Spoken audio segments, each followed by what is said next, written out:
गुरुर्ब्रह्मा गुरुर्विष्णु गुरुर्देवो महेश्वर गुरुर्साक्षात् परं ब्रह्म तस्मै श्री गुरुवे नमः। ओम श्री सद्गुरुदेव भगवान की जय। आज बताएंगे गायत्री क्या है। गायत्री मंत्र का लोग जाप करते हैं और बहुत बड़ी महिमा उसकी समाज में प्रचलित है।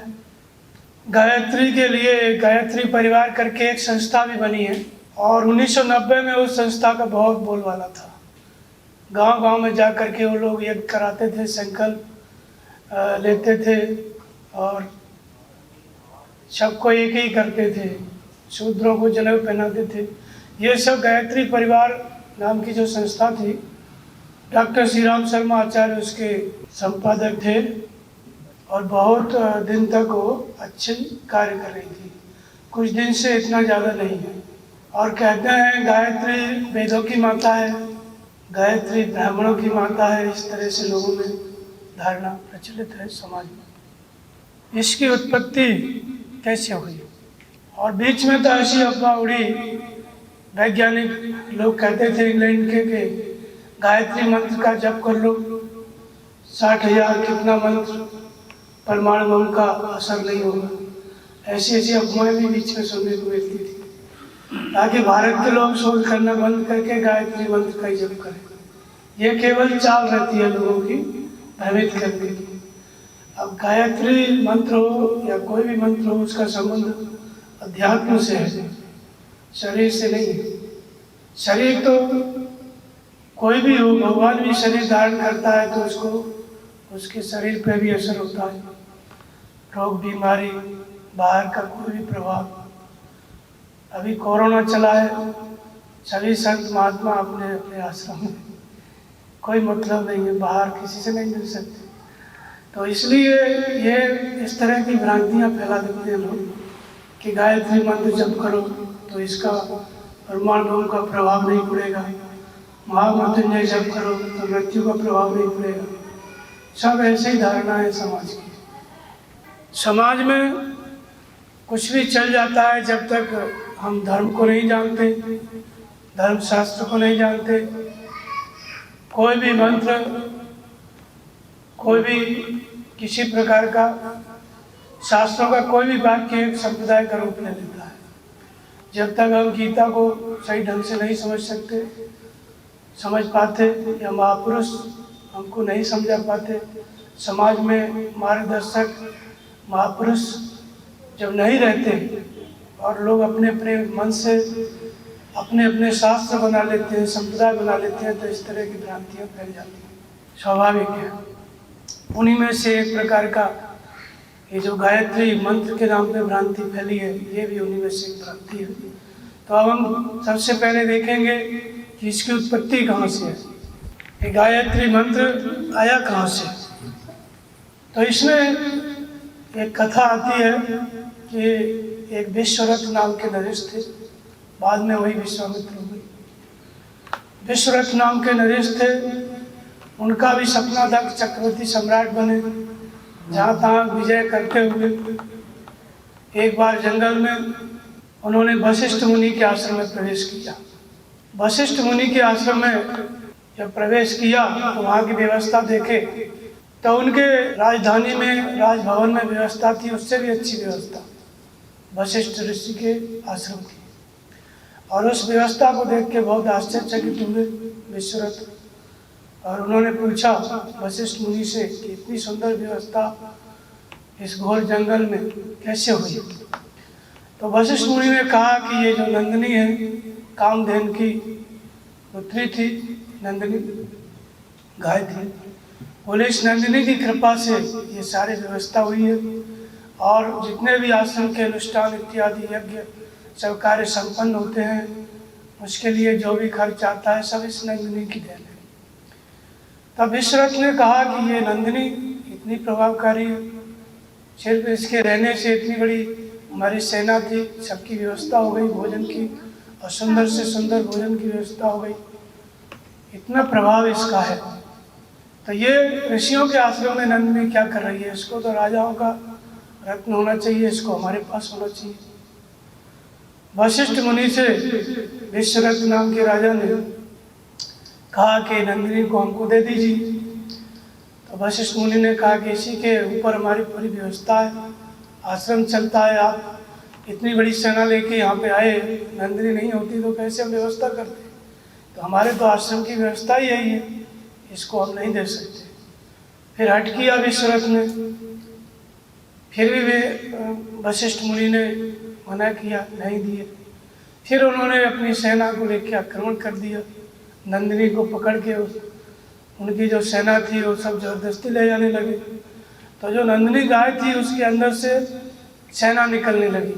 उस सेना से लड़ने के लिए गाय के अंदर से जैसे ही अपना शरीर उसने हिलाया और उसके अंदर से सेना निकलने लगी, चतुर्मुखी सेना, और उस सेना ने विश्वरथ की सेना को पराजित किया। इसके बाद फिर अस्त्र शस्त्र जो दिव्यास्त्र थे विश्वरथ के पास, उसका प्रयोग महर्षि वशिष्ठ के ऊपर किया। वशिष्ठ मुनि ने अपना एक दंड था जिससे ऋषि मुनि भजन करते हैं, उसको आषाढ़ी बोलते हैं, वो ऐसे करके अपने रख दिया, सामने टिका दिया। सारे अस्त्र शस्त्र विश्वरथ के फैल हो गए और बड़े निराश हो गए कि हम चक्रवर्ती सम्राट बनना चाहते थे, एक महात्मा ने, एक ऋषि ने हमको पराजित कर दिया। फिर उन्होंने कहा, थे बलम क्षत्रिय बलम ब्रह्म तेजो बलो बलम, हमारे बल को, क्षत्रिय बल को धिक्कार है। ब्रह्म तेज का, ब्रह्म का बल बहुत प्रभावकारी है, मैं इससे प्राप्त करूंगा।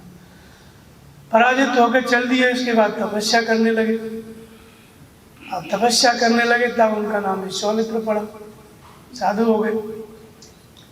अब जिस अहंकार के साथ जो विश्वामित्र विश्वरथ जीतना चाहते थे, वशिष्ठ मुनि को, नंदिनी को प्राप्त करना चाहते थे, उसी तरह से उसी अभिमान के साथ वो तपस्या में लग गए कि हम ब्रह्म तेज को प्राप्त करेंगे, ब्रह्म को प्राप्त करेंगे, वशिष्ठ के समानांतर होंगे, उनके जैसी व्यवस्था नंदिनी हमारे पास होगी। और उसी अभिमान से तपस्या में लगे। अब तपस्या में लगे तो देवताओं का सिंहासन हिलने लगा स्वर्ग में। इतनी घोर तपस्या की, वो भयभीत हो गए। उन्होंने कहा कि तपस्या करेंगे तो कहीं हमारा इंद्रासन न ले लें इंद्र ने।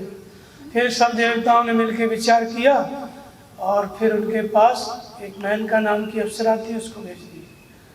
मेनका गई, कुछ दिन तक रुकी, उसके बाद वो अपनी तपस्या से विचलित हुए, उससे एक लड़की हुई, उसका नाम शकुंतला पड़ा। शकुंतला के हुए भरत, और उन भरत के नाम पर इस देश का नाम भारतवर्ष पड़ा। इस तरह से मेनका के द्वारा वो उनकी जो तपस्या थी एक बार खंडित हुई। फिर इसके बाद फिर वो तपस्या में लगे दोबारा। पता चला, आकाशवाणी हुई कि तुम्हारी तपस्या नष्ट हो गई। उसके बाद फिर लगे, फिर अपना सोच विचार करके घोर तपस्या में लगे। उसके बाद एक राजा सशरीर स्वर्ग जाना चाहता था। सब जगह से निराश होकर के, और उनका नाम था त्रिशंकु, आए विश्वामित्र के पास। विश्वामित्र से कहा कि मुझे स्वर्ग जाना है सशरीर। तो बोले ठीक है, और तपस्या से, अपनी तपस्या के तेज से उसको स्वर्ग भेज दिए। स्वर्ग में प्रवेश किया तो देवताओं ने पूछा तुम यहाँ कैसे? बोले हमने तपस्या की, हम एक पैर से खड़े होकर के तब यहाँ पे आए। तो पता चला वो तो तपस्या विश्वामित्र की थी, उनकी तपस्या के बल से आए।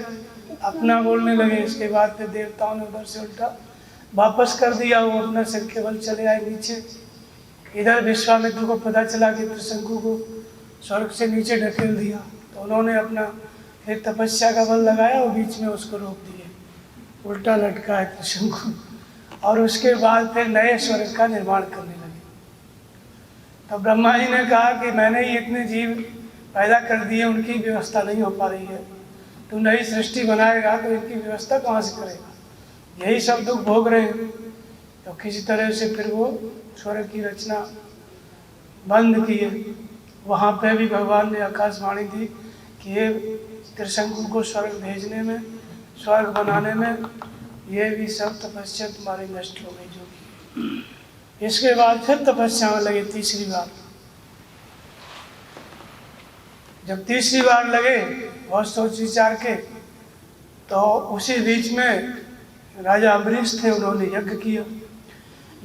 तो यज्ञ में पहले ऐसा नियम था कि घोड़े की बलि दी जाती थी। तो जिस घोड़े की बलि दी जाती थी वो घोड़ा सुरक्षित रहना चाहिए, उसके नाम का अनुष्ठान हो गया तो वही आना चाहिए। अब इंद्र को लगा कि जब ये बलि देंगे, इनका यज्ञ सफल होगा, तो ये फिर मेरा सिंहासन आके कब्जा कर लेंगे अम्बरीश। तो फिर वो घोड़ा जो था इंद्र ने चुरा लिया। घोड़ा इंद्र ने चुरा लिया तो अम्बरीश का यज्ञ सफल ही नहीं हो पा रहा था। तब विद्वानों ने विचार किया कि आदमी की बलि दो, घोड़ा नहीं है तो उनके अंतर चल दिए खरीदने के लिए कोई आदमी जिसकी बलि दी जा सके। अब एक राजा रानी और 3 उनके बच्चे लड़के शांत एकांत में जंगल में बैठे थे, एकांत सेवन कर रहे थे। उसके बाद उनमें वो जाके उनके अनुचर बोले कि भाई हमको एक बलि के लिए एक आदमी चाहिए। तो जो बड़ा लड़का था, पिताजी उसकी तरफ देखे, पिताजी ने कहा भाई बड़ा लड़का मुझे प्रिय है, मैं इसको नहीं दे सकता। तब छोटे की तरफ देखा तो माताजी ने कहा कि छोटा मुझे प्रिय है, मैं इसको नहीं दे सकती। अब बीच वाला दोनों तरफ देखता रहा, कोई कुछ बोला ही नहीं, तो बोले भाई मुझे ले चलो। तब फिर वो खरीद लिया बलि के लिए। अब उसको बांध के ले जाने लगे। रास्ते में विश्वामित्र तपस्या कर रहे थे। वो लड़का उनको पहचानता था क्योंकि वो उन्हीं का भांजा था। जब पहचानता था तो उसने कहा, सुने से उसका नाम था, उसने कहा सुने से अपने कि थोड़ा देर के लिए मुझे खोल दो, मैं महात्मा का दर्शन कराऊं, फिर चलूँगा तुम्हारे साथ। तो गया, प्रणाम किया। तब विश्वामित्र बोले तुम सुने से यहाँ कैसे? तो पूरी बात बताई कि ऐसे ऐसे इंद्र ने घोड़ा चुरा लिया है और बलि के लिए मुझे ले जा रहे हैं। तब विश्वामित्र ने कहा कि मेरे 100 लड़के हैं। विश्वामित्र के 100 पुत्र थे, 100 लड़के थे, 100 पुत्र थे। उनको बुलाया और वो उसको कह रहे थे कि तू बलि के लिए मत जा, 100 में से कोई मेरा एक लड़का चला जाएगा। तो 100 सामने खड़े हो गए। विश्वामित्र ने कहा कि तुम लोगों में से कोई एक इसकी जगह पे चले जाओ, ये नहीं जाएगा। तो सब लोग मिलके बोले बताओ कैसे? पिताजी है, सबके बाप जो है मिलकर के अपने बच्चों के लिए कमाते हैं, अपनी जान दे देते हैं, और ये हमारी जान लेने पे तुले हुए। सब लोग मना कर दिए। इसके बाद विश्वामित्र ने श्राप दे दिया कि जाओ सब भस्म हो जाओ, 100 मर गए। उसके बाद फिर आकाशवाणी हुई कि तुम्हारी तपस्या नष्ट हो गई। अब ये तीसरी बार। अब विश्वामित्र सोचे कि इतने सोच विचार के हम तपस्या में लगते हैं, बड़ी बारीकी से विचार करके लगते हैं, फिर भी किसी न किसी रास्ते से माया कामयाब हो जाती है, करें क्या? तब उन्होंने भगवान से प्रार्थना की, ओम भूर्भुवः स्वः तत्सवितुर्वरेण्यं भर्गो देवस्य धीमहि धियो यो न प्रचोदयात्। ये है गायत्री मंत्र। ये संस्कृत में इसका मतलब है भगवान से की हुई प्रार्थना। ओम शब्द से उच्चारित। ओम माने वह परमात्मा, आम माने हमारे सबके अंदर है, लेकिन क्या बाहर नहीं है? बाहर भी वो कण कण में व्याप्त है, तत्व रूप से व्याप्त है। स्वर्ग में भूर भुव और स्वर्ग, मतलब पृथ्वी लोक में, पाताल लोक में, स्वर्ग लोक में, तीनों लोकों में तत्व रूप से व्याप्त वह परमात्मा तत्सवितुर्वरेण्यं, जो ज्योतिर्मय है, स्वयं प्रकाश स्वरूप है। धीमे धियो यो न प्रचोदयात्। वो मुझे वरण करे, मेरी बुद्धि में प्रवेश करे, और कृपया करके वो परमात्मा मुझे ऐसी सद्बुद्धि दे कि मैं उस परमात्मा को प्राप्त करूं। तो ओम शब्द से उच्चारित वह परमात्मा जो कण कण में व्याप्त है, जो तीनों लोकों में तत्व रूप से व्याप्त है, एकमात्र वही ज्योतिर्मय है, वरण करने योग्य है, वह परमात्मा मेरी बुद्धि में प्रवेश करे ताकि मैं उस परमात्मा को प्राप्त करूं। यह प्रार्थना और समर्पण है, एक महात्मा के द्वारा परमात्मा के प्रति की गई प्रार्थना है। और सभी महात्माओं ने प्रार्थना की। आज तक इतने धरती पे महात्मा हुए, सबको समर्पण करना पड़ा, प्रार्थना करनी पड़ी। गीता है, रामायण है, उपनिषद है, वेद है, योग दर्शन, सब में प्रार्थना है। बिना प्रार्थना, बिना समर्पण के कोई उस परमात्मा को नहीं प्राप्त कर सकता। तो ये एक समर्पणात्मक छंद है गायत्री, न कि कोई जपने का मंत्र। बाद में लोगों ने गायत्री देवी बना लिया, माता बना लिया, लेकिन कोई देवी नहीं है, गायत्री नाम की कोई देवी नहीं है। फिर लोग ब्रह्मा विष्णु महेश की भी माता बना दिए, उसका भी उसके साथ स्वर्ग लोक से और मृत्यु लोक से और पाताल लोक से नाम जोड़ते हैं। तो गायत्री नाम की कोई देवी नहीं है, एक प्रार्थना है जो एक महात्मा के द्वारा परमात्मा के लिए की गई। और जितने धरती पे महात्मा हुए सब ने प्रार्थना की, रामायण गीता सब जगह प्रार्थना भरी हुई है।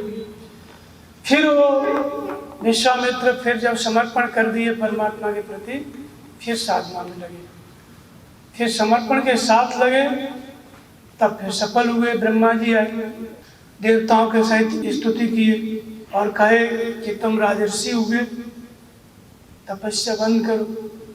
तो विश्वामित्र ने कहा कि अभी मैं ब्रह्म ऋषि नहीं हुआ। तो ब्रह्मा जी ने कहा कि नहीं, अभी ब्रह्म ऋषि नहीं हुए। फिर ब्रह्मा जी चले गए, फिर तपस्या में लगे विश्वामित्र समर्पण के साथ, उसी प्रार्थना के साथ, समर्पण के साथ।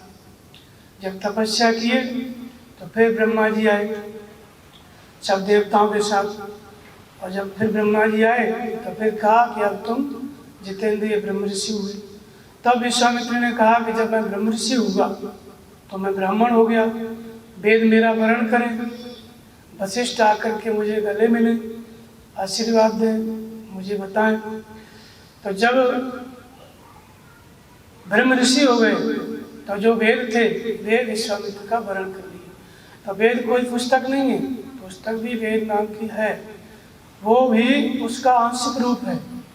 आरंभिक प्रक्रिया आरंभ कैसे करें वो बात उसमें लिखी गई है। तो वेद नाम की पुस्तक भी है, लेकिन ये जो वेद है विश्वामित्र के अंदर उतर आया, वेदों का अध्ययन नहीं किया था, वेद उनके अंदर उतर आए। वेद के उतरने का अर्थ है कि जो अद्वित तत्व था जिसके लिए वो तपस्या कर रहे थे, 3 बार विचलित हुए, इसके बाद समर्पण किए उस परम ब्रह्म परमात्मा का, उस अविदित तत्व के प्रति। फिर वो अविदित तत्व समर्पण के बाद जब तपस्या में लगे तो उनके अंदर विदित हुआ। उस अविदित तत्व के विदित होने का नाम वेद है। तो इसलिए वेद माता गायत्री, गायत्री क्या था? वही समर्पण, ओम भूर्भुवः स्वः, जो समर्पित हुए परमात्मा के प्रति, वही गायत्री मंत्र। जब समर्पित हुए तभी अविदित परमात्मा विदित होगा।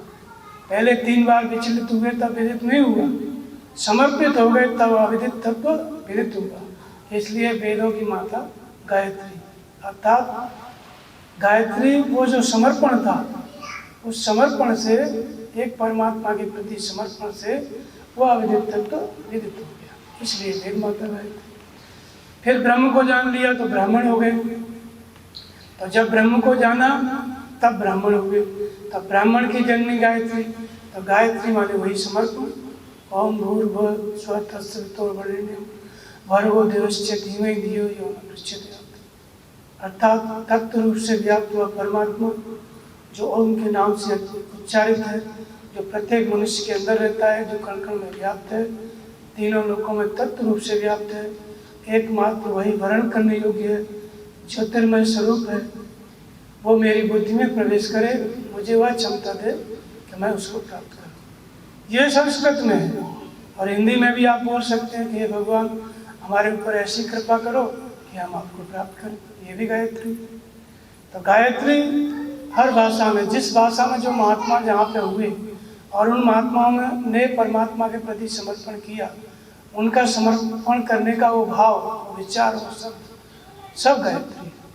जितने भी महात्मा हुए और सबने समर्पण किया परमात्मा के प्रति, तो इसलिए ब्रह्म के स्वरूप को प्राप्त किए समर्पण के बाद, गायत्री मंत्र के बाद। इसलिए वेदों की जननी गायत्री, ब्राह्मण की जननी गायत्री, अर्थात ब्रह्म को जानने के बाद ब्राह्मण होता है, उस स्वरूप की जननी माता क्या है? गायत्री।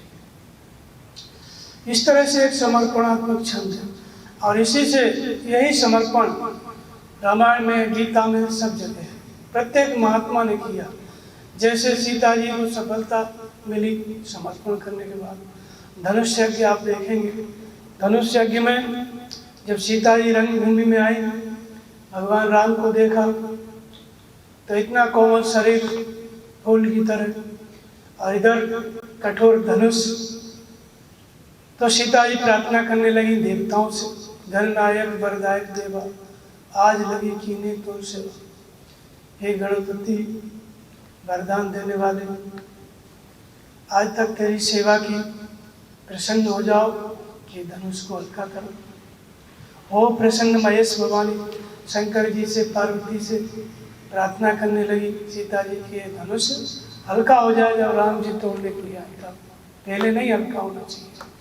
जब भगवान राम तोड़ने आए तभी प्रार्थना करने लगी, लेकिन फिर भी उनको लगा कि लगता है धनुष हल्का नहीं होगा, क्योंकि एक साथ 10,000 राजा उठे धनुष तोड़ने के लिए। भूप सहस्र 10 एक ही 12 लगे उठाओ, डरे न उठाना। तब और घबरा गई, 10,000 लोग मिलके राजा नहीं तोड़ पा रहे हैं तो ये राजकुमार कैसे तोड़ेंगे। और मन ही मन उनको अपना वर मान चुकी थी सीता जी, मन में तो विवाह कर ही चुकी थी, वो चाहती थी कि मेरा विवाह भगवान राम से हो। तब फिर और जब नहीं सफलता मिल रही थी तो जैसे सब राजा धनुष तोड़ने के लिए गए, वैसे सीता जी सब देवताओं को एक साथ मनाने लगी। देख देख रघुवीर तब सुर मनाव धर धीर, और भरे विलोचन प्रेम जल उनका विलोचन। आंसू आ गए आंखों में प्रेम से, और देख देख रघुवीर तनु भगवान राम की तरफ देखती थी और हर देवता को मनाने लगी एक एक करके। लेकिन फिर भी घबराहट बनी रही, ऐसा लगता था कि सफलता नहीं मिलेगी, राम धनुष को नहीं तोड़ पाएंगे। तब फिर सीता जी समर्पित हो गई उसी एक परमात्मा के प्रति, जो तत्व रूप से व्याप्त है, जो कण कण में व्याप्त है, जो ओम भूर्भुवः स्वः तत्सवितुर्वरेण्यं, जो ज्योतिर्मय है, वर्ण करने योग्य वही परमात्मा। उसी को यहाँ हिंदी में तुलसीदास जी लिखते हैं कि मन क्रम वचन मोर फल साचा, असी रघुवीर चरण चित्राचा, तो भगवान सकल उर्वासी करो मोय रघुपति दासी। सीता जी ने कहा कि मन क्रम वचन से मैं यदि हृदय स्थिति ईश्वर के प्रति समर्पित हूँ, जो सबके हृदय में निवास करता है, उस राम के प्रति, उस परमात्मा के प्रति मैं समर्पित हूँ, मेरा प्राण सच्चा है, तो भगवान सकल उर्वासी, वह परमात्मा जो सबके हृदय में निवास करता है, करो मोय रघुपति दासी, मुझे भगवान की दासी बनाए, मुझे भगवान प्राप्त हो जाए, मेरा वरण करे। सीता जी ने जहाँ समर्पित होकर प्रार्थना की तहाँ सफलता मिली। ते क्षण राम मध्य धन तोड़, और भरे भुवन धुन घोर कटोरा, उसी क्षण भगवान ने धनुष तोड़ दिया। तो सफलता कब मिली? जब एक परमात्मा के प्रति सीता जी समर्पित हुई। ये भी गायत्री है, एक परमात्मा के प्रति समर्पित होना। ये हिंदी में चौपाइयों के माध्यम से बताया गया है, ये भी वही बात है। इसी तरह से आगे देखेंगे आप, विभीषण रावण के पास रहते हैं, उनके भाई अब समझाते रहते हैं विभीषण रावण को। अब रावण क्यों उनकी बात मानेंगे? एक दिन बहुत ज़्यादा समझा रहे थे तो रावण ने कहा, मणिपुर बस तपस्वी सन प्रीत, तपस्वियों से तुम्हें प्रेम है और मेरे यहाँ वास करते हो, जाओ। उसको लात मारा, विभीषण को चला गया। तब विभीषण बोले कि उसी समय विभीषण ने समर्पित किया भगवान के प्रति, राम सत्य संकल्प प्रभु सभा काल वस्तुट, और मैं रघुवीर शरण अब जाऊं देवजन को। राम ही सत्य है, परम सत्य है, ये मेरा संकल्प है, और मैं उस परम सत्य, उस परमात्मा के प्रति समर्पित होने जा रहा हूँ। ये तेरी पूरी सभा कालवश है, मुझे दिखाई दे रहा है। अस्कर चला विभीषण जब ही आयुहीन भय सुत, जैसे विभीषण चले ऐसा बोल करके भगवान के प्रति समर्पित हो गए, वैसे ही सारे राक्षस आयुहीन हो गए। और उसके बाद राक्षस मारे, रावण मारा गया। उधर विभीषण पहुंचे भगवान राम की शरणागति, शरण में पहुंचे। सुग्रीव इत्यादि विचार करने लगे कि शत्रु पक्ष से आया। तो भगवान ने कहा कि कोट विप्र वध लागे जाऊं, आये शरण तजे नहीं ताऊ, सन्मुख होए जीव मोय जबहि, जन्म कोट नाशक तबहि। जिस दिन से जीव मेरे सम्मुख होता है, मेरे प्रति समर्पित होता है, करोड़ जन्म के पाप नष्ट हो जाते हैं। तो ये मेरी शरण में आया है, इसलिए मैं इसको नहीं त्याग सकता, ये मेरा सबसे प्रिय है। तो विभीषण समर्पित हुए, किस तरह से समर्पित हुए उसको बताते हैं। विभीषण तो एक प्रतीक है, जीव रूपी विभीषण।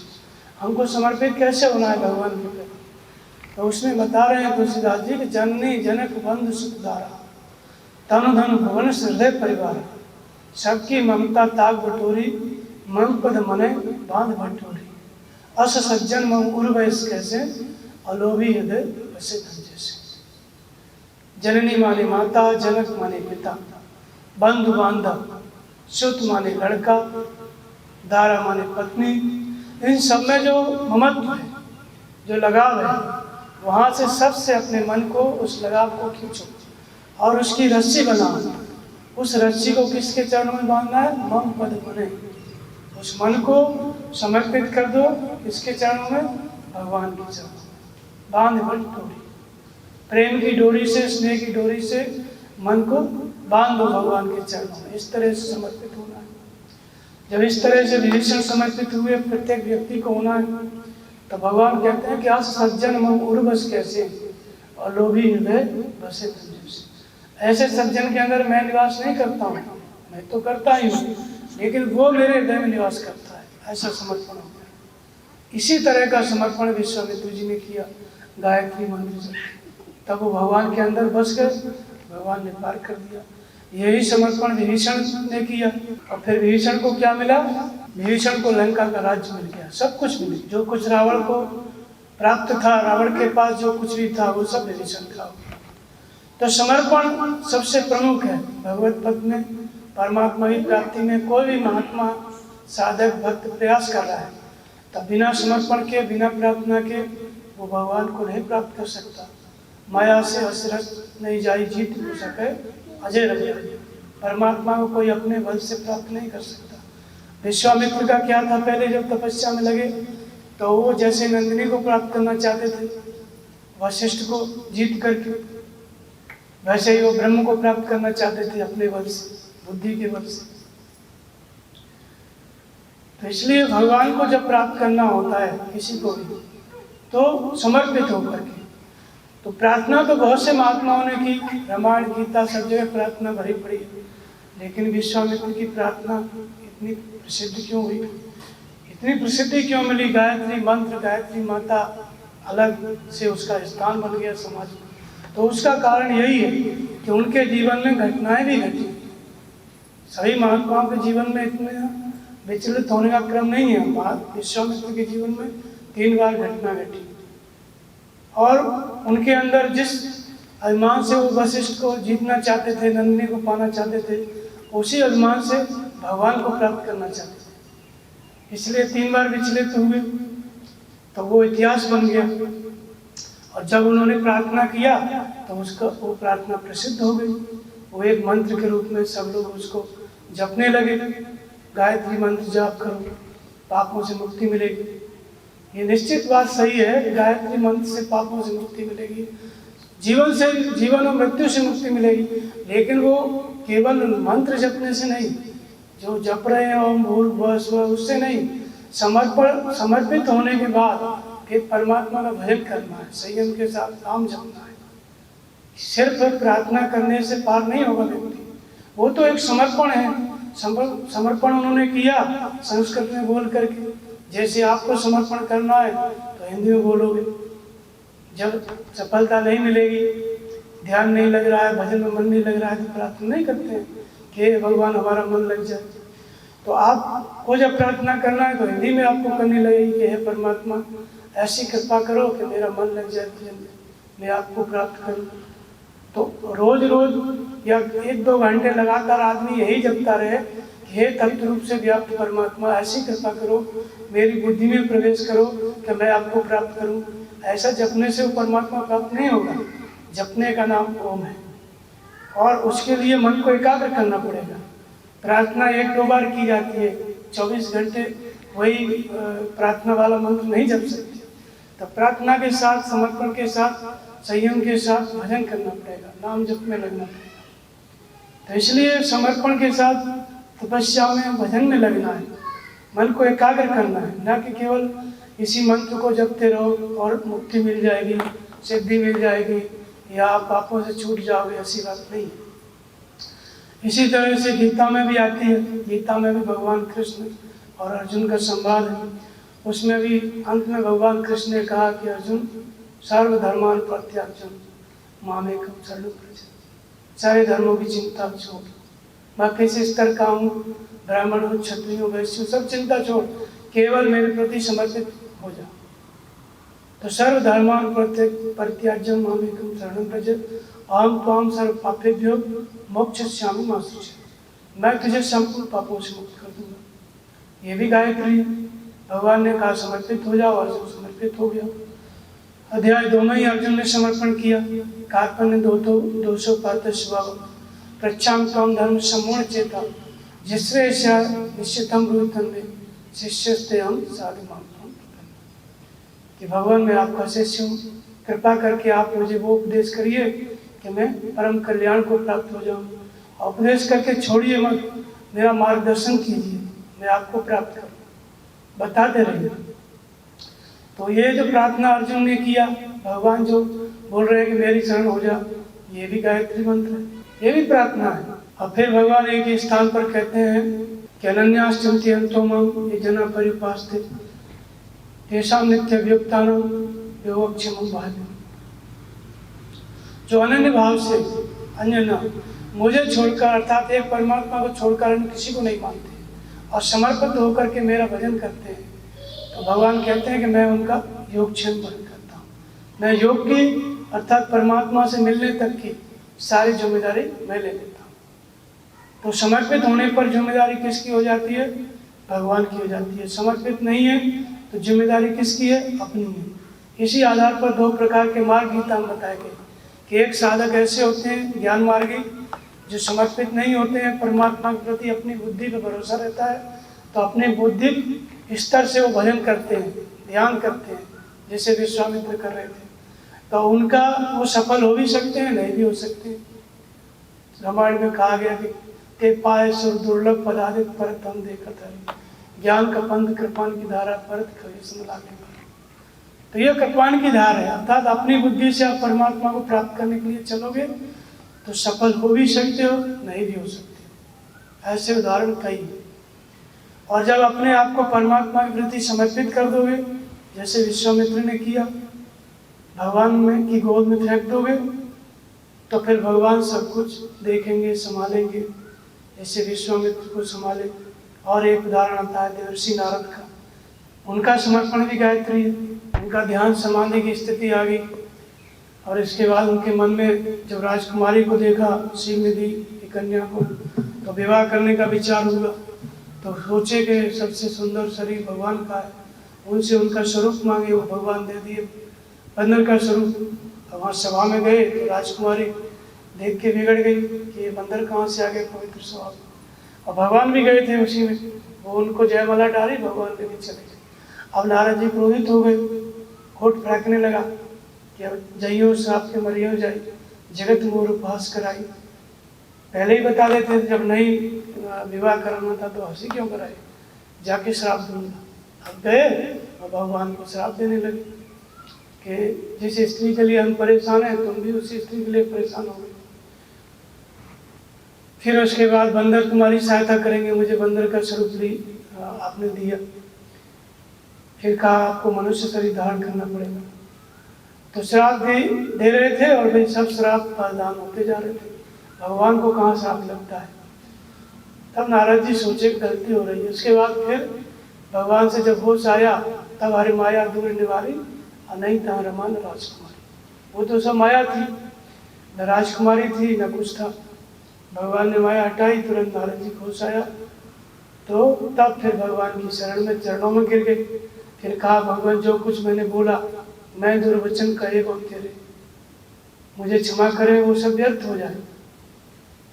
भगवान ने कहा कि श्राप दिया है तुमने, व्यर्थ नहीं होगा, लेकिन जपो जाए रघुनायक नाम और ये तुरंत हृदय विश्राम। जाओ फिर भजन में लग जाओ, फिर शांति मिलेगी।